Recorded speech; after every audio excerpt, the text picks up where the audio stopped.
Ey, o kadar aparma. Sen de şuşen sındırarsın. Mən gücüm çatmır. İndi aça bilərik. Gəncdim, xoşuma gəldi. Buradan aç. Birbaşa gelir. O ne yaxşı ki, o vaxt sən deyəndə ki var, alma mən aldım. Mən aldırmışam, mən aldırsan. Qəşəng rahat bağlayırsan, hə? Mən onu alanda sən mənə nə qədər sifət elədin? Mən sifətləməmişdim. Eləmişdin. Nə demişdin? Mən demişdim ki, eğer Demişdin sən ki, elə bir seçirsənsə, şeye ehtiyac nəsə yoxdur. bildiğin bir şey var dedim. Hə, belə yola gəlirsən. Xahiş edirəm, hər şeyi saxlama da bu evdə. Öküz diyor maşallah.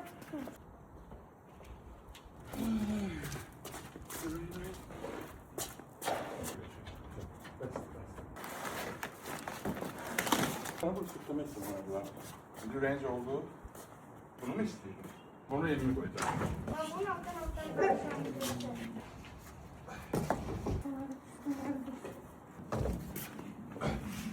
Buradan başlayın ki rahat söylesin. O bak.